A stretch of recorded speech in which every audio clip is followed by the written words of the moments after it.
Selamat pagi, kami dari Awal Lebab hari ini akan melakukan pengetesan box panel backup ya, box panel backup 1000 watt. Ini pesanan dari saudara Sahabudin di Sulawesi Selatan. Oke, untuk box panelnya ada dua. Ini yang pertama, nanti kita lanjut untuk yang kedua, kita tes satu dulu. Ini sebelum melakukan pengiriman kami melakukan pengetesan dulu, kami pastikan semuanya dalam keadaan normal. Hari ini hari Senin tanggal 23 Januari 2023. Oke, nah untuk box panel ini custom ya, untuk permintaannya adalah prioritasnya PLN. Jadi nanti prioritas PLN padam di backup oleh PLTS. Oke, kita nyalakan. Untuk di bagian dalam kita lihat dulu, di bagian luar ada indikator, ini indikator PLN, indikator PLTS, wattmeter, baterai capacity, dan selector switch. Oke, nanti kami jelaskan. Kemudian di dalam ini ada MCB, ada 3 MCB. Yang paling kiri adalah MCB untuk baterai, lalu yang tengah adalah MCB untuk PV atau panel surya, yang paling kanan adalah MCB untuk output. Nah, kemudian kita lihat di bawah itu ada 4 terminal ya. Yang paling kiri terminal untuk baterai, plus di kiri, minus di kanan, 12 volt ya. Untuk baterainya adalah 12 volt, tidak boleh terbalik dan tidak boleh salah menggunakan tegangannya, adalah 12 volt.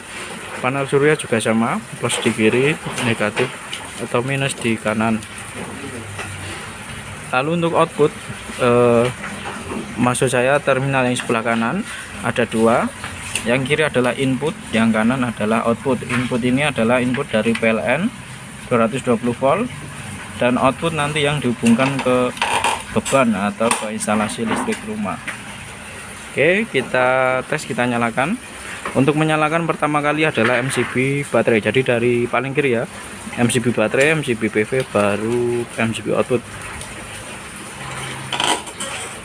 Kita nyalakan dulu MCB baterainya. Nah, sudah. Kita lihat tegangan baterai kita adalah 13,3 volt, atau ini penuh ya, 100%. Nah, kita lihat di bawah ada dua indikator LED warna merah menyala. Itu artinya inverter sudah siap untuk digunakan. Kita naikkan MCB outputnya di sini. Oke, kita lihat di bagian depan. Nah, indikator PLTS sudah menyala, wattmeter menyala. Ini indikator baterai kita, kapasitasnya 80%. Kemudian tegangan output 227 volt. Ini paling atas ini adalah tegangan outputnya, di bawahnya beban yang kita gunakan. Ini adalah suhu, yang merah adalah arus, timer, dan total ke konsumsi daya. Oke, 72 watt ini adalah beban. Jadi di bagian output ini kami hubungkan dengan beban ya, berupa kipas. Oke, bebannya adalah kipas di sana.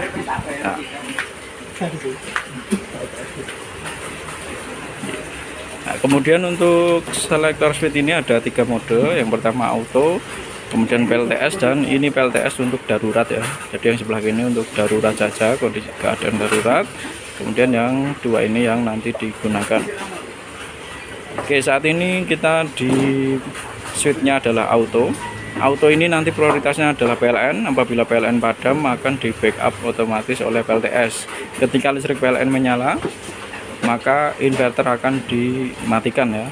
Ini sesuai requestnya seperti itu. Kita coba, kita tes, kita berikan input PLN. Oke, input PLN masuk, otomatis PLTS padam, dimatikan, inverter dimatikan. 225 volt adalah output dari PLN. Nah, beban tetap menyala ya. Kita lihat, tetap menyala. Oke, kita lihat di bagian dalam. Di bawah indikator LED 2 tadi yang warna merah padam, artinya inverter juga mati ya. Karena untuk indikasi bahwa inverter siap digunakan adalah LED merah di bawah itu, duanya menyala. Oke, nanti apabila sewaktu-waktu listrik PLN padam, maka otomatis PLTS atau inverter akan menyala dan membackup kebutuhan daya listrik kita. Kita coba, kita padamkan untuk listrik PLN nya. Listrik PLN padam, otomatis PLTS menyala. Nah, beban tetap terbackup. Nah, untuk mode ini ada sedikit jeda ya, karena butuh waktu untuk menyalakan inverter dulu. Jadi kurang lebih 2-3 detik jeda dalam menyalakan inverter. Oke, ini sudah sesuai dengan request. Kemudian nanti apabila sedang menggunakan PLTS seperti ini, jadi ketika listrik PLN padam, kemudian kapasitas baterai berkurang,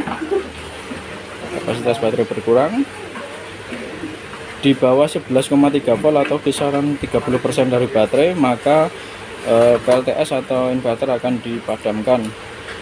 Kita coba, kita turunkan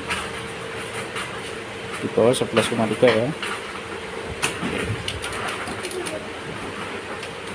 Nah, kita lihat listrik dari inverter sudah padam, PLN juga mati, jadi beban padam ya, karena tidak ada sumber lagi. Nah, kemudian nanti PLTS akan menyala kembali apabila baterai sudah terisi kurang lebih 80% atau kisaran 13 volt ya.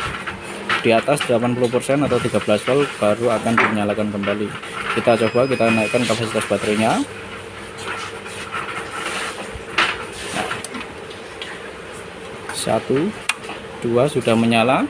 Kita lihat beban menyala, indikator PLTS juga sudah menyala. Oke, seperti ini. Nanti ketika listrik PLN menyala lagi, maka otomatis akan berpindah menggunakan PLN ya. Kita lihat. Nah, seperti itu, beban tetap terbackup oleh PLN-nya, PLTS dimatikan. Oke. Lalu apabila kita switch ke tengah seperti ini, nah maka PLTS akan dinyalakan, kemudian beban berpindah menggunakan PLTS. Jadi ini prioritasnya adalah PLTS, sebaliknya dari auto ya. Nanti apabila listrik baterai, maksud saya kapasitas baterai berkurang di bawah 11,3 volt seperti tadi, maka sama akan dimatikan juga untuk PLTS nya dan inverternya. Akan tetapi dengan mode ini otomatis di backup oleh PLN ya. Bentar nih, PLN nya kendur, kita ulangi sekali lagi ya. Kita nyalakan dulu PLTS nya.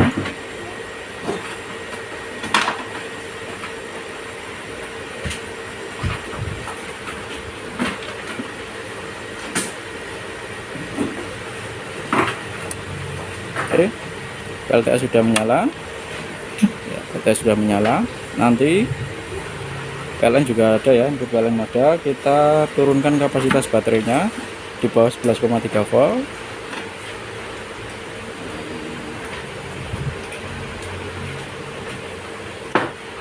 Nah,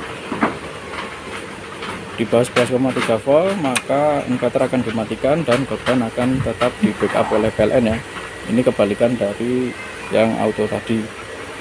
Nah, kemudian apabila dalam kondisi seperti ini kemudian PLN juga padam, nah maka tidak ada sumber yang dapat membackup bebannya ya. Nah, dalam kondisi darurat kita bisa switch ke kanan. Apabila misalnya malam hari butuh penerangan untuk keluar rumah atau yang lainnya, maka bisa di switch ke kanan seperti ini. Ini akan menyalakan inverter dengan sisa kapasitas baterai yang ada ya. Jadi ini hanya untuk kondisi darurat saja karena menggunakan sisa kapasitas baterai yang ada. Oke, jadi untuk box pertama ini kami pastikan dalam keadaan normal. SCC kita lihat juga normal ya. SCC juga normal, semuanya normal. Dan ini siap untuk dilakukan pengiriman kepada saudara Sahbudin di Sulawesi Selatan. Oke, kita lanjut ke box yang kedua. Ini box yang pertama, kita lanjut ke box yang kedua. Itu tutorialnya sampai di sini dulu. Kita lanjut ke video berikutnya. Terima kasih.